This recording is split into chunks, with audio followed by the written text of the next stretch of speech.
Welcome to the Witching Hour. Yes, we've got some sparkly blue magic for you today. Yes, indeed, we do. This is a friend of mine. We just recently got to do a beautiful seance together. She is a shamanic medium. She is an aura artist. She's an ordained minister. She's a spiritual educator.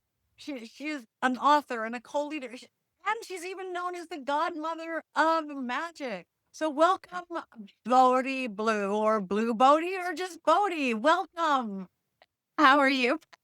I am so good. Thank you so much for coming on my show. I had so fun with you, Absolutely. whatever that was last month. Um, That was insanity and awesomeness, like, all in a ball. It was great. all together. Yes.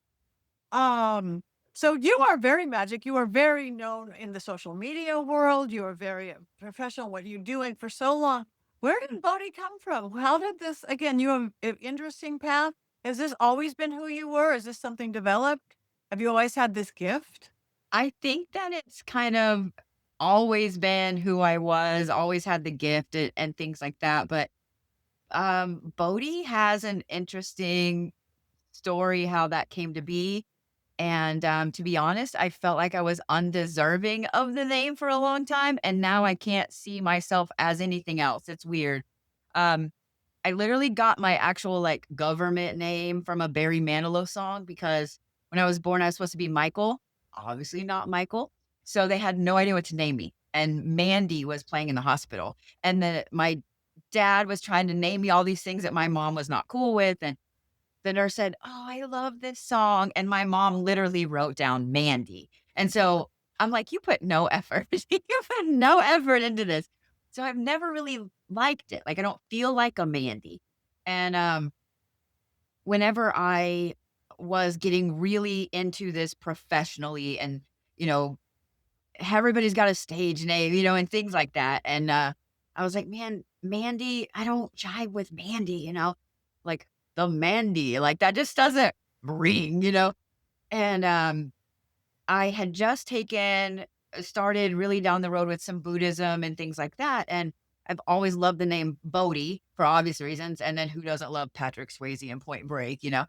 And so I thought, my hair was blue. I love blue. And I was like, the blue Bodhi, like that rings really well. Like I like it. And did the numerology on it. My life path is a one, and that whole moniker is a one. Bodhi itself is a one. And I was like, okay, well, sold. And I thought, but a bodhisattva is someone that helps people reach enlightenment, like gives up their own to reach, gives up their own ability to reach enlightenment to help other people.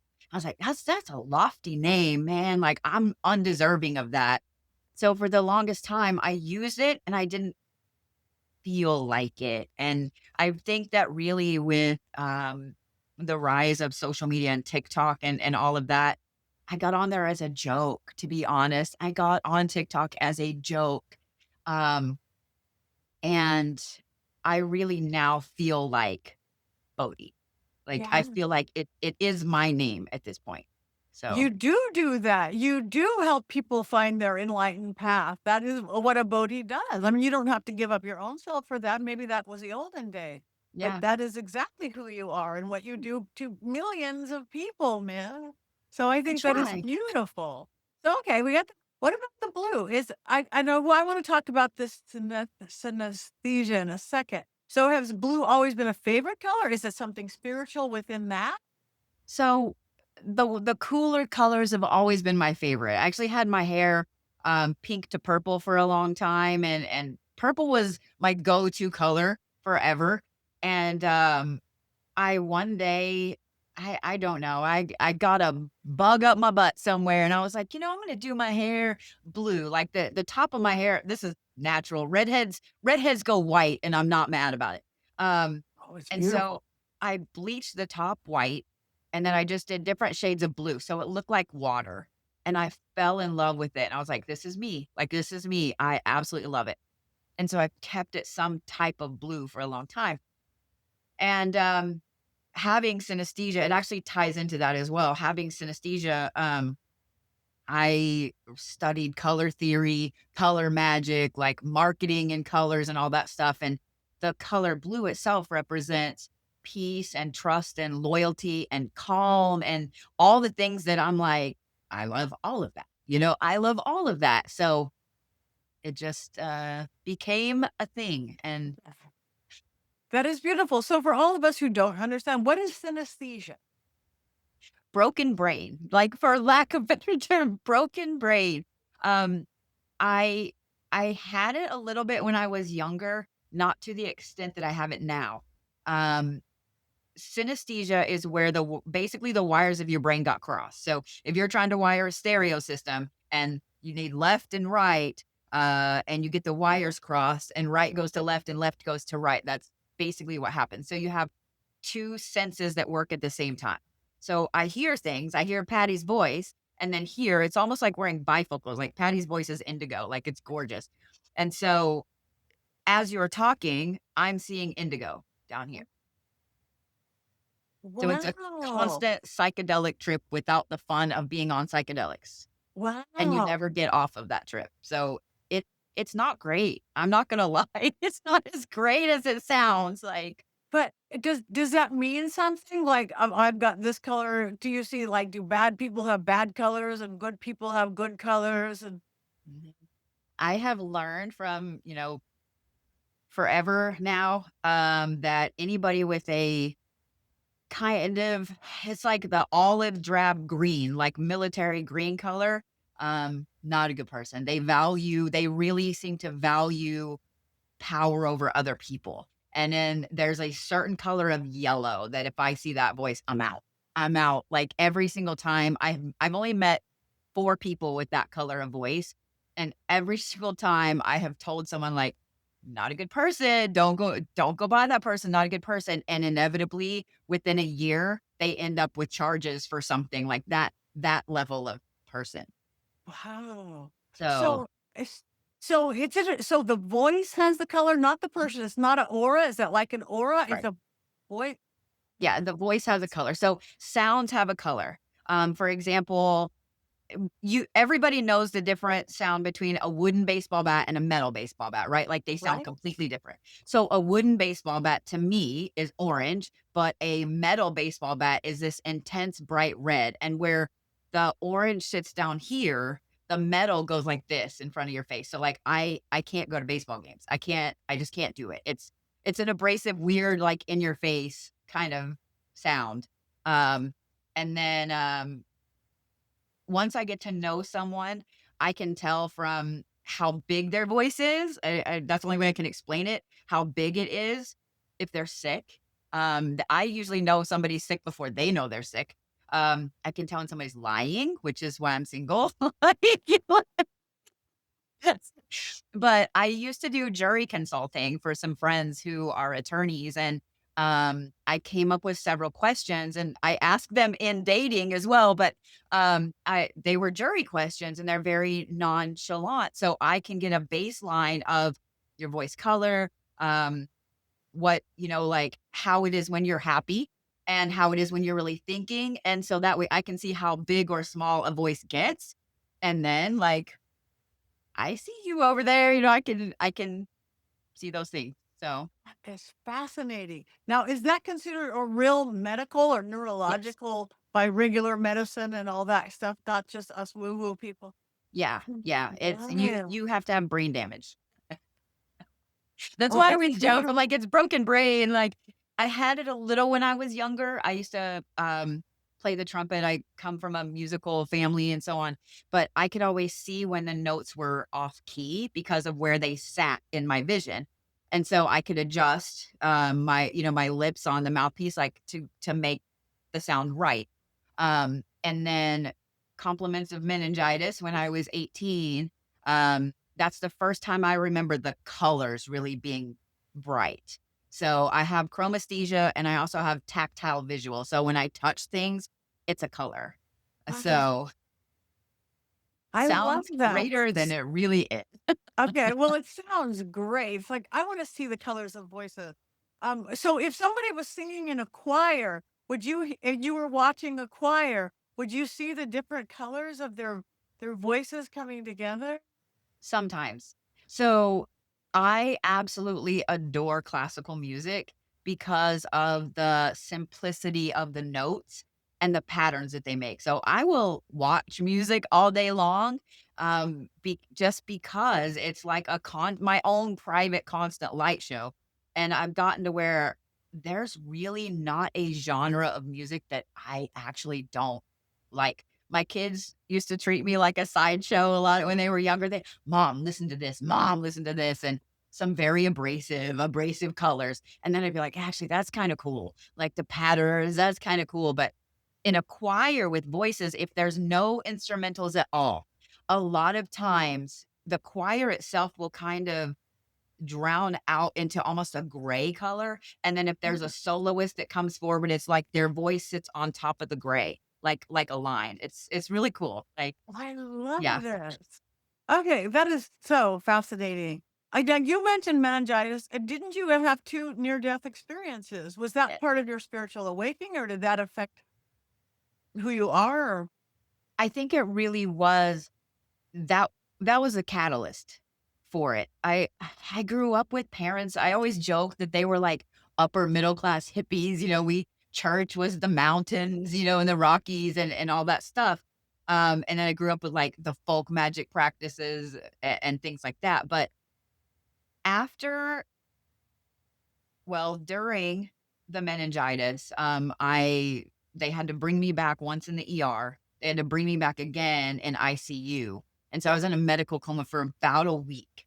And after that, the neurologist I had was an older man. And so, you follow up, obviously, because that's a pretty big thing. And he wanted to know, he's like, for my own curiosity, he was like, you had people in your room the whole time talking to you. He's like, did you hear any of that? I said, "Not a word. I didn't hear any of it. I didn't know anyone was in my room, not a word." And he said, "Well, what did you see?" And it's so funny when I start talking about it, I start almost shaking a little bit. It's crazy. And I was telling him what I saw. And I mean, he's like this, he's fascinated. And he retired about 6 months after that. Every time I would see him, he'd ask. He'd be like, "Tell me again about this. Tell me again about this." And the next neurologist told me that they were just coma dreams and blew it off. And so then I felt crazy. And so, that's really when I started looking at like everything with the Bible, everything with Buddhism, everything with Hinduism. Like I wanted to know all of the theories. I wanted to know all of the theories and see what maybe matched up and what didn't match up, and the things that I didn't understand, I wanted meaning behind those things. So, that is fascinating. I did read that you have both Wiccan magical practice and shamanic practice, and as well as Christianity. Do they conflict for you, or do they work together? not really. I feel like they work together. My very first big girl job, I got kind of drafted out of college to work for a Christian publishing company here in Oklahoma. And I applied just to be an assistant, right? That I could do in the afternoons after, college classes. And the managing editor was like, I would like you to work for me. Like I would like to offer you a job with benefits and all the things and good pay. And you got to wear a suit every day, but I jumped on it. I wanted to be in publishing. I wanted to be in writing. It was my goal since I was a kid. And so I jumped on it, and my job was to go through and check the scripture in all of the manuscripts. So I go in and I'm sitting at my desk and I realize I'm like, there's 32 version of the Bible behind me. And so I had to ask her, I'm like, why are there 32? And she was like, well, every version is different. Why? So those are because I wasn't raised in church. So I'm like, why? Like I'm like 5. Like explain it to me like I'm 5. Like why? And I really started to do a lot of research with that, like why they're different and so on. And after 9/11, like all the publishing companies like did that. And so I started doing a lot of freelance work, and I worked with a lot of companies in like Milan and places like that. Wow. Um, have a very weird talent to be able to take very old English and translate it into modern English, like where you can actually understand it. So some Wow. of the projects I worked on, the vast majority of them were biblical scrolls and things like that. So I got fascinated with all of it. And I think seeing tales from the early life of Jesus and things like that, I was like, "He was such a magical beast, like, oh my gosh," and so to me, they jive hand in hand, and then knowing that there's so many folk practices that I've since found out were obviously not Christian, that every one of my Southern Baptist relatives practiced. We had a guy that spoke the fire out of you, and there was an ant that would buy your warts. And, I'm like, witchcraft, So I feel like they jive. Just people are told they don't. And I'm like, they do though. They do though. I agree wholeheartedly. I think especially Christ's teachings and what he was and who he maybe the church has changed things. I think that's what it is. And that's all control stuff. That's what I Yeah. see as control stuff Yeah. along the way. Um, okay, I've got to go back for half a second. But what you saw when you were dead, what you told, did you understand it? Do you have a vision of the afterlife? That did I did not understand one single bit when I saw it. Now I do, but I had no idea. I had no idea what I was seeing. I and at the time, like, I didn't know, like, when you're in that situation, your brain doesn't go, "Oh, I'm dead." It's like your brain doesn't go like that. The only thing I realized was the first time in the ER, all of a sudden I was like zoomed out. So like I'm on the bed, people all around me, and I'm up here, but I could zoom in and see any little thing, right? So when I woke up, that's one of the things I said, did the little intern with the curly hair, I was like, did he get the spot? And the doctor was like, "What?" And I said, "In the ER, there were 4 interns behind me." And he was like, "How did you know that?" And I said, "I saw them." Like, I didn't know how else like, I saw them. And he said, "You were facing." I actually flatlined in the middle of a spinal tap. And so they had to yank that out, flip me over, like, so there was no way I would have known that they were behind me. And I remember him vividly because he had this mop of brown curls, and I saw he had on brand new tennis shoes. I was like, "Oh, he's so proud of those tennis shoes," like walking all day, this New Balance, he was so proud of 'em. And I knew that he was worried about getting this internship, like I guess a longer term. I don't know. So when I asked about it, like the neurologist was floored. He was like, "How did you know that?" I'm like, "No," And he was like, "He did get it." And I said, "Good." I was like, "Tell him congratulations." So that's the only time that my brain registered that I wasn't in my body because I literally could see myself on the bed. But other than that, I had no idea. I didn't know until they woke me up a couple days after they pulled me out of the coma.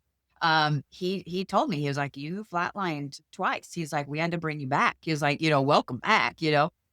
And he that's kind of when we really started talking about, like, "What'd you see? What'd you experience?" He was really fascinated with that. I had no idea. I had no idea. So, that yeah. is fascinating. What a beautiful journey. Again, I love your style. I love your belief system. I love what you do. One of the things you do is you bridge magic, which I'm about magic, with consciousness and energy, which is great. Um, and consciousness and energy. Do they overlap for you, or are they different?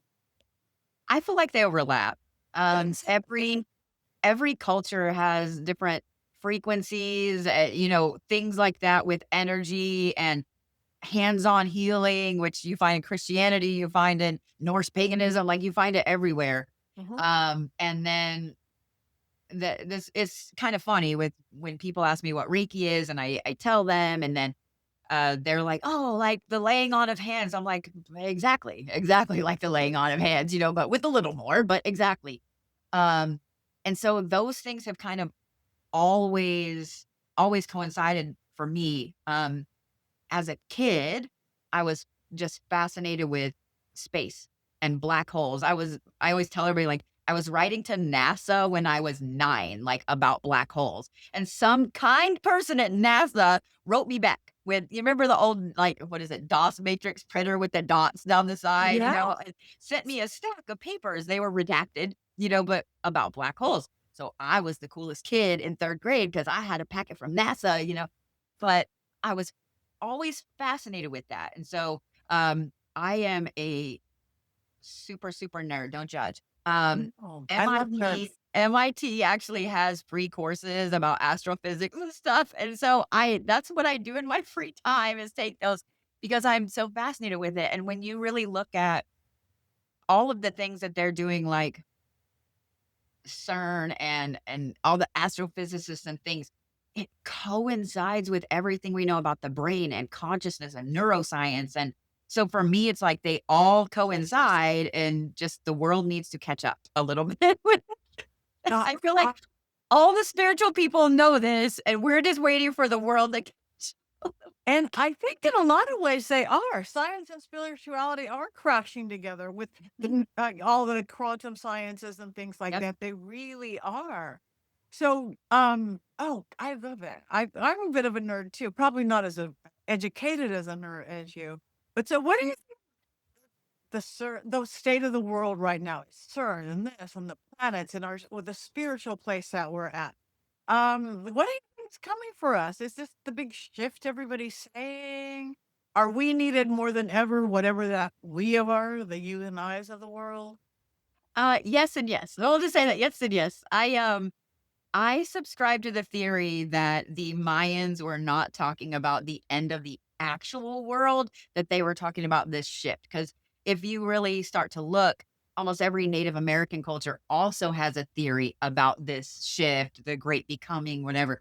And so does almost every culture in the world. They have this prophecy about a shift. And so I really think that's kind of what the Mayans were predicting. And when you look at everything, the Mandela effects get me all the time. Somebody's like, "Oh, have you seen this?" And I'm like, "Shut up. Like, quit ruining things for me, like, shut up." And, so when somebody tells me no, and I'm like, "Wait, what is our heart on the right side now?" Like, "What?"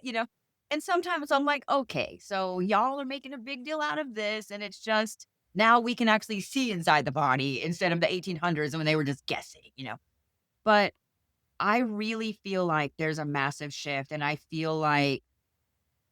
really feel like since about 2019, the end of 2019, it's been shift after shift after shift after shift, and I watch it on social media, especially on TikTok. I'll see, it's ebbs and flows, and I know it's been this way in spirituality for a long time, but it feels like it's more. It's not just, oh, some new, here's a new group that came in. This is like a huge tidal wave comes in, and then they kind of catch up, and then another tidal wave, and you almost can't even surf the waves very well sometimes. But I think that especially all of the younger witches, the ones that are just now getting into it or realizing, "Oh my gosh, I'm magic." Like, "Oh my gosh, I can make things happen. Oh my gosh."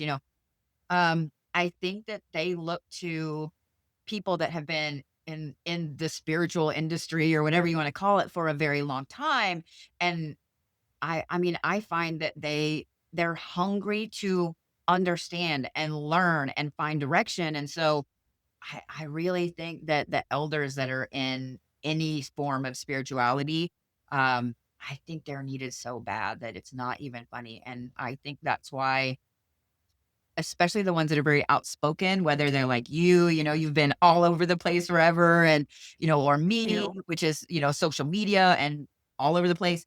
Um, famous mediums and psychics and things like that, and famous witches and so on. I think that's why they're flocking in droves, like needing that guidance and advice because when you start a spiritual awakening, I had nobody. Like I could ask my grandparents, I could ask my dad, and we'd sit and have deep conversations about, what he saw growing up and what he witnessed and all of that. But none of them had a blueprint for what I saw. And when I would tell them, "Well, this is what I saw. This is what I experienced." Like, "Why is this?" They had no answers. And then I just put it on the shelf for a long time and I just kept doing my little witchy stuff, which I was told was Southern Baptist, the granny magic forever. I was told that, so I just kept doing that.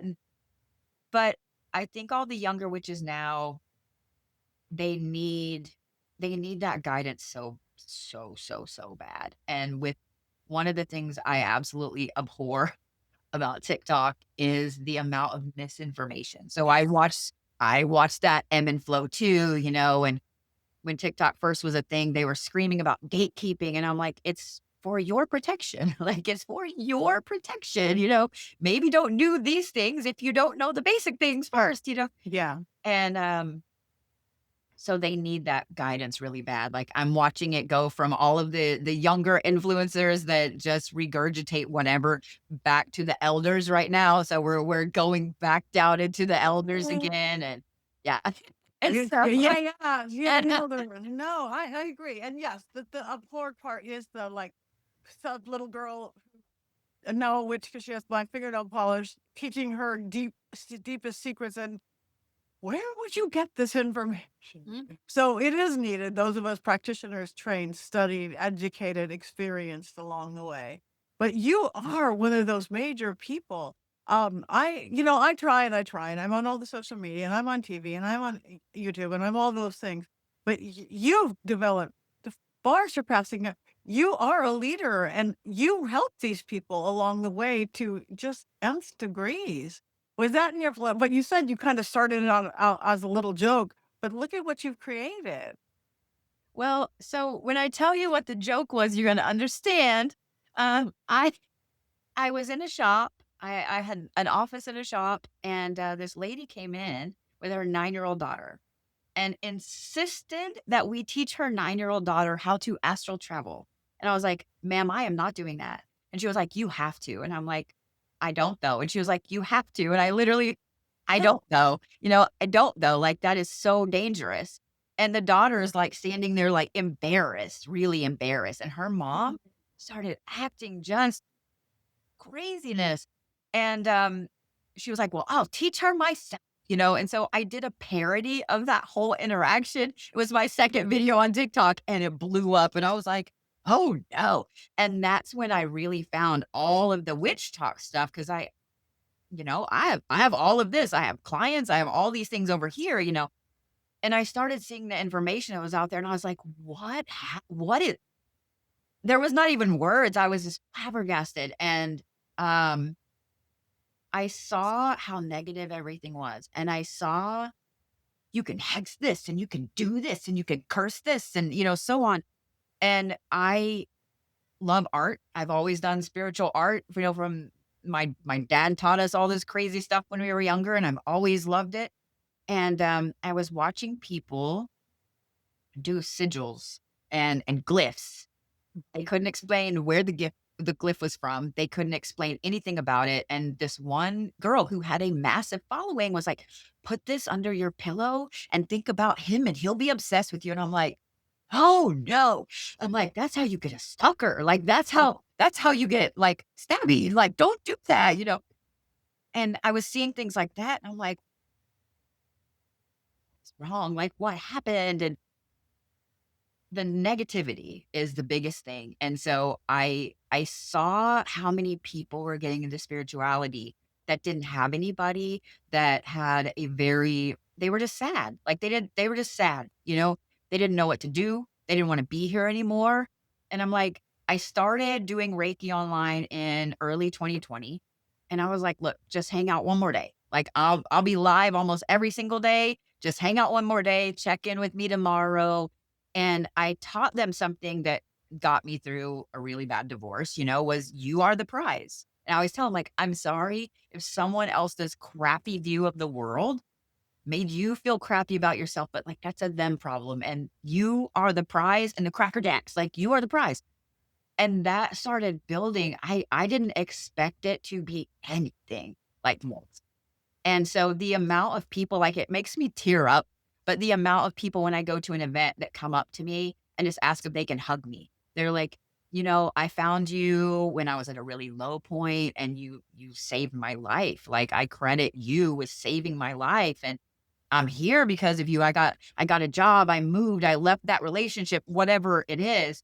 And so that right there, that right there has been the driving force behind everything.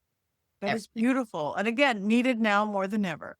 Times are scary. Times have always been scary. I say this Right. all, they've always been scary, but now they are scary 24/7 bombardment. Everybody's got your phone in your hand. You've got your Yeah. Instagram, your TikTok, the news.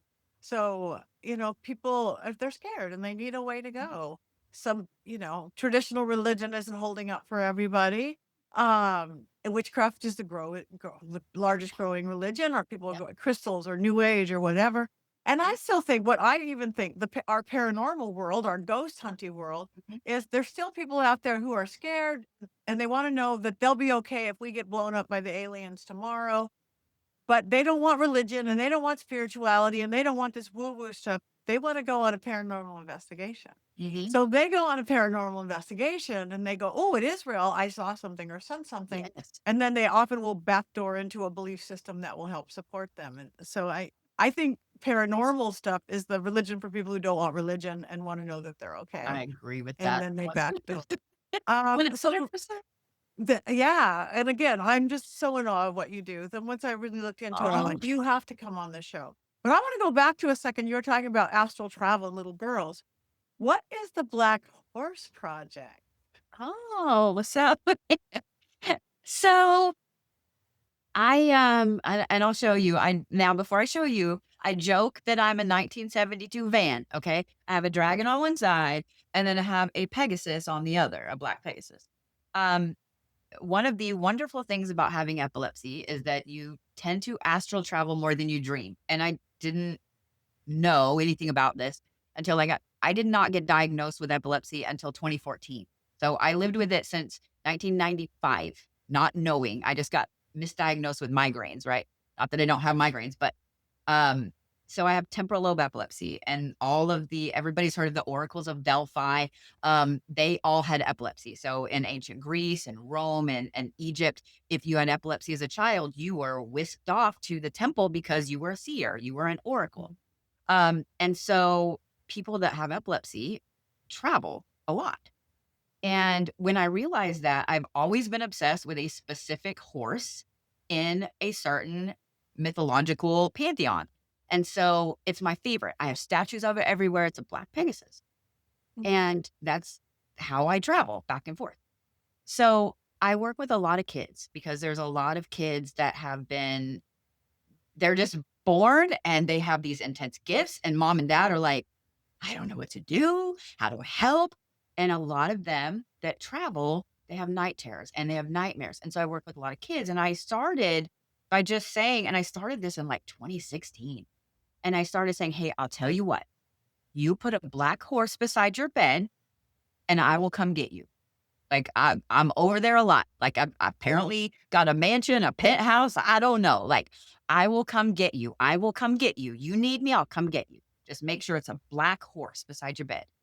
And I had parent after parent after parent come back and say, my kid no longer has night terrors. My kid no longer has nightmares. Um, and, like a couple of parents were like, we started with a stick figure they drew, and now we have a statue this big beside their bed. And so I just started calling it the Black Horse Project. And so I tell my followers, I'm like, if you put a black horse beside your bed, I'll come get you. Like you get too far out there, I'll come get you. We'll run from the nothing together. I was like, but I do tell them, I'm like, if we're just hanging out shopping, like, please tell me to go home. Okay. Like, please tell me to go home because I need some sleep too.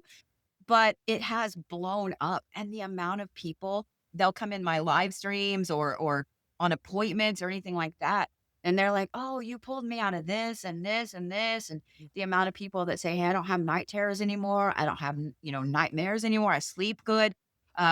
So that's the Black Horse Project. That's I love that. And it makes so much magical sense to me. I mean, I know. psychological sense to me, all of the above. I want to go get a black horse just because I want one.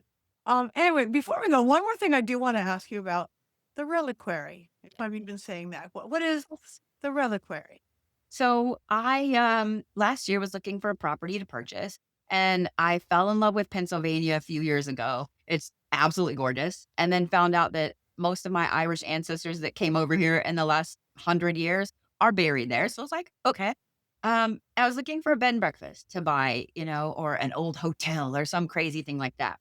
Sitting in a bubble bath, scrolling through Zillow, I come across this church, right? And I'm like, And then I went, so I sent it to my best friend. I'm like, check this out. She said, no. I was like, no, really look at it. No. I'm like, let's go. And she's like, no.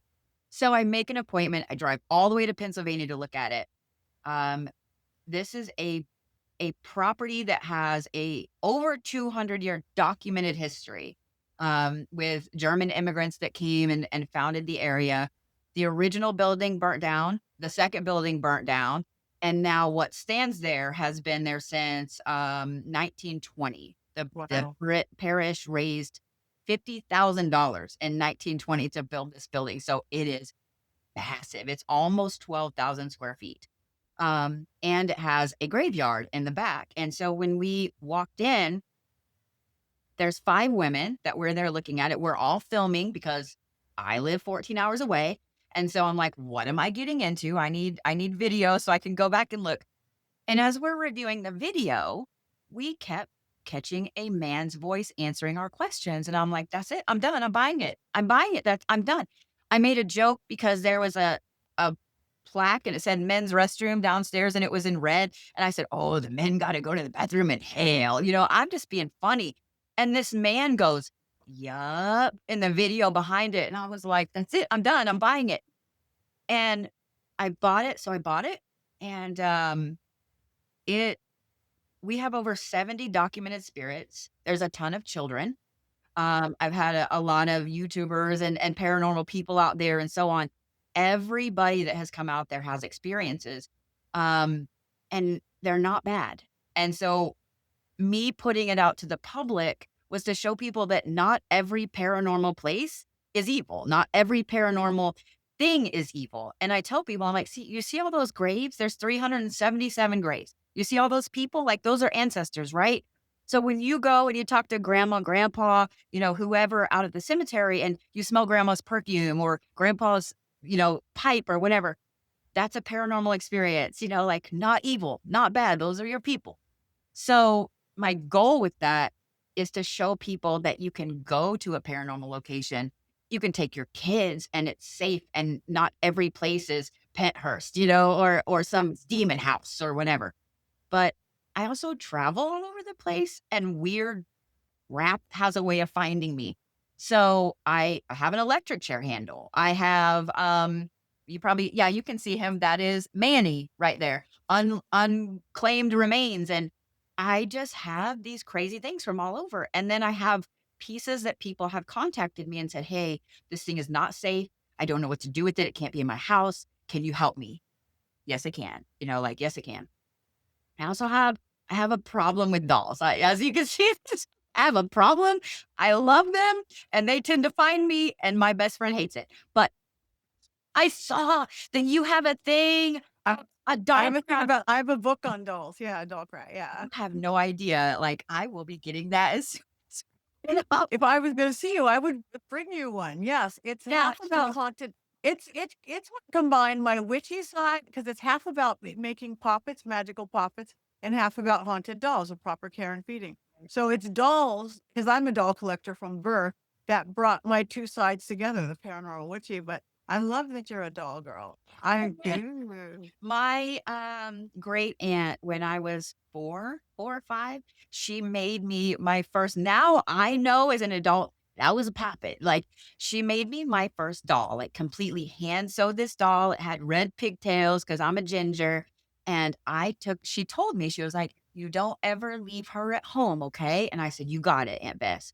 And so I took that doll everywhere with me, and yeah, that was my girl. That was my buddy.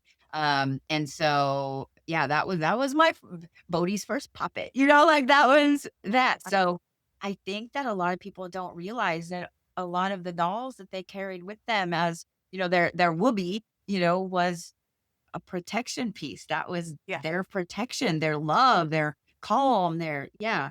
So I have a large collection of dolls at the Reliquary. I have a large collection here. Um, I love them.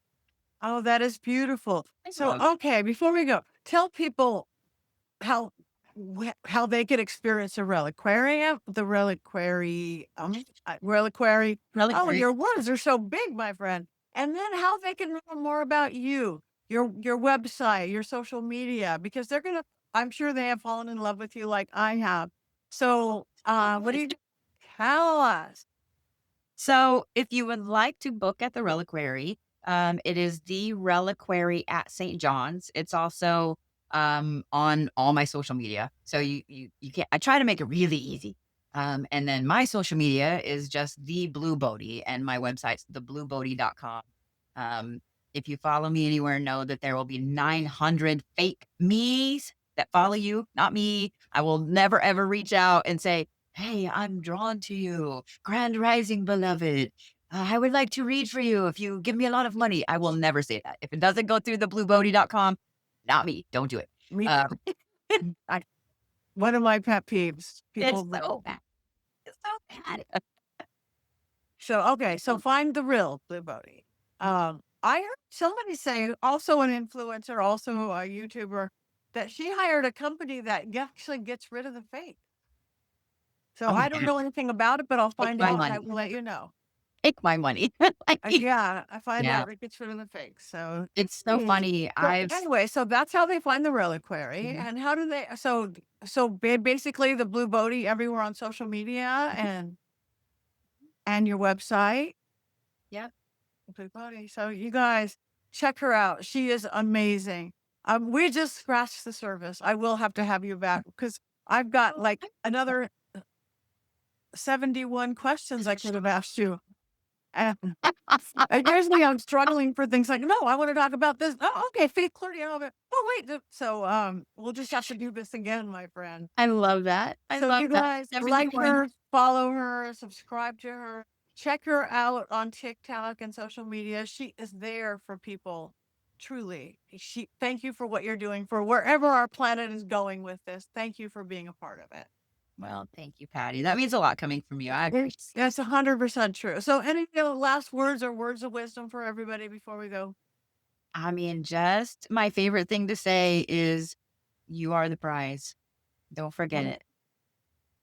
words of wisdom indeed. Thank you, Bodhi. You are so welcome.